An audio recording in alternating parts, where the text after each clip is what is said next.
Hey guys, it's Julie Spencer, author of the Buxton Peak series. We are just starting into Buxton Peak Book 2, Center Stage, Chapter 3.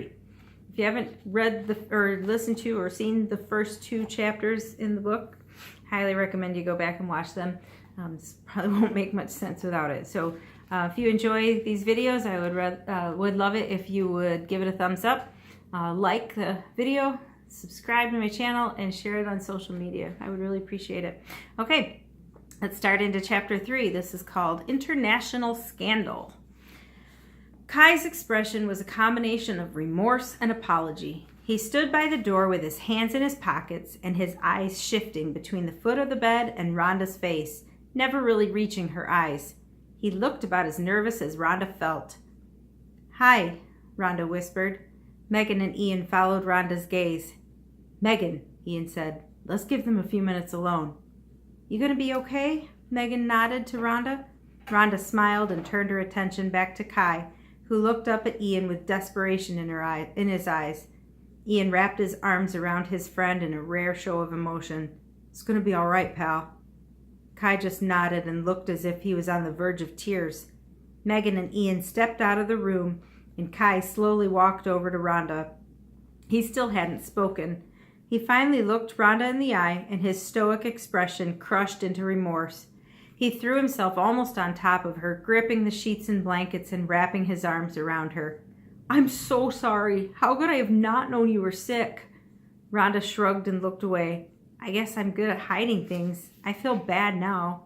"Well, Gary obviously knew. How could you have taken drugs? What were you thinking?" Kai was almost yelling. He cried out as if in pain and threw himself into her arms again. "I'm so sorry. I'm glad you're okay. What were you thinking? How could I have left you feel so abandoned?" His vacillation between anger at her and anger at himself was making her dizzy. "I didn't really feel abandoned," Rhonda said. "You were there. You were just so busy with everything." "That's no excuse." Kai sat down hard on the chair, looking off into the corner, eyes vacant, staring at nothing. His breathing was heavy and his mouth gaped. He shook his head almost imperceptibly. "I don't know if I can do this. I'm trying to fit the word dad into my life. I never really wanted to be a dad, especially when I'm so young and living the lifestyle I live." Rhonda had been afraid of this. He was a rock star, not a banker or a lawyer or factory worker. He wasn't going to be home. He may not even want her in his life after this. "I understand," she said. "I'm just another groupie who hangs out with you and drinks your alcohol and sleeps with you. You don't have to feel obligated to me. I won't force you into anything, and I won't hold you back." "Rhonda." Kai turned in his chair, anger creasing his forehead and passion flaming behind his piercing gaze. "That's not what I'm saying at all. I want you in my life. I just am having a hard time registering all this in my mind."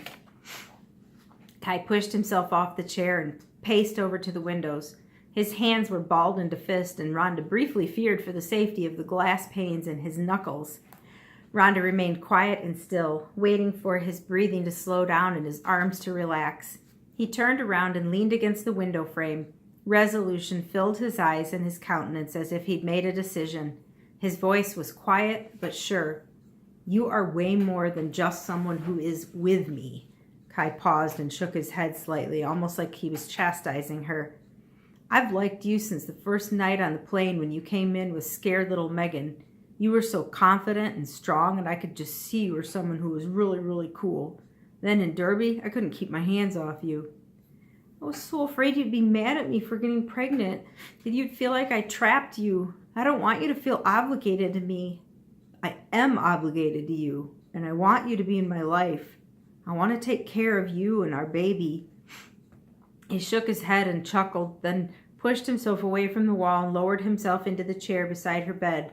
"I have no idea how to be a responsible adult, but if you'll put up with me, I'll try, okay?" "Okay." Rhonda barely choked out the word. She was still frightened, but she'd gotten past the hardest part. She took a deep breath and squeezed his hand. He held hers for a moment, looking into her eyes, and scooted his chair forward. Kai reached out both hands and placed them on Rhonda's belly. Warmth ran through her body, feeling the love even if he'd never said the words out loud. "What are you thinking?" Rhonda whispered. "I'm thinking I have no idea how to be a dad. I have no idea how to be a mom. I guess we'll learn together." "I guess so." Kai reached up to her face and held it in his hands, looking into her eyes. He kissed both of her tear-streaked cheeks and then her lips. He pushed her over just slightly, climbed up onto the bed with her, and held her in his arms. She snuggled up to him, closed her eyes, and drifted off. Just as she felt herself falling asleep, she thought he whispered, "I love you."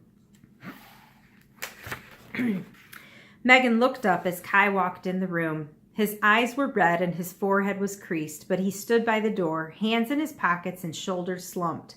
The rest of the guys were taking up most of the waiting room, barely interacting with one another.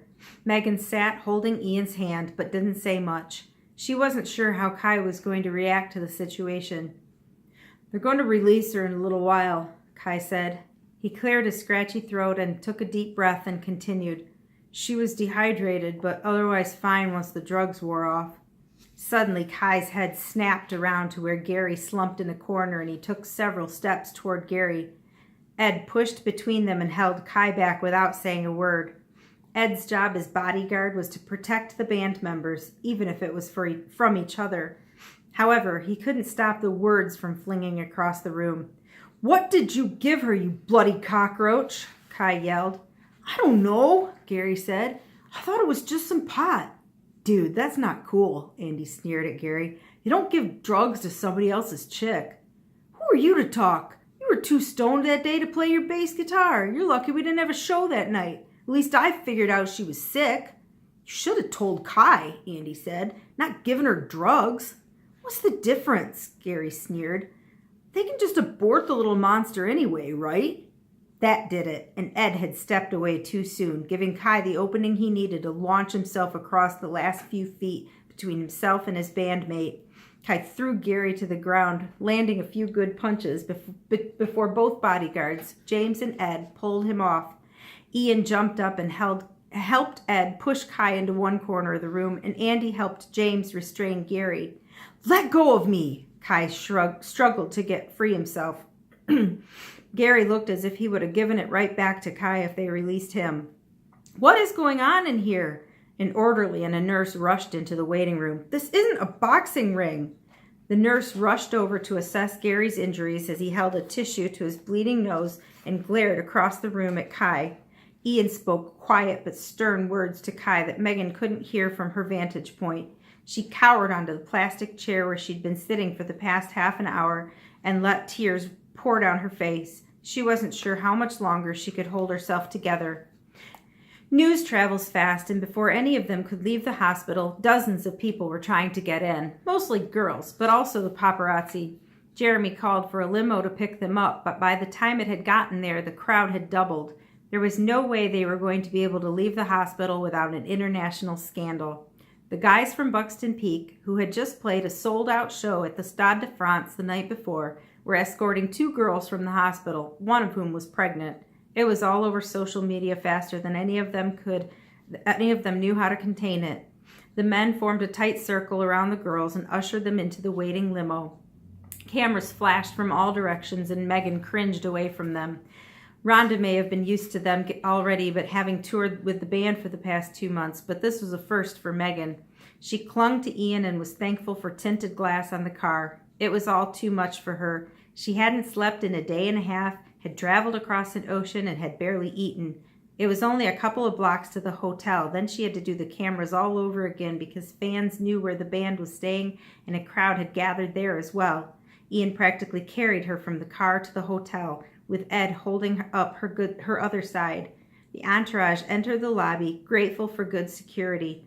As they neared the front desk, Rhonda stopped Megan and pointed to the girl behind the counter. Megan pushed past the guys and almost ran to the front desk. "You saved my friend's life," she said. "Je ne comprends pas," the young lady answered, shaking her head. Jeremy translated into broken French and pointed to Rhonda.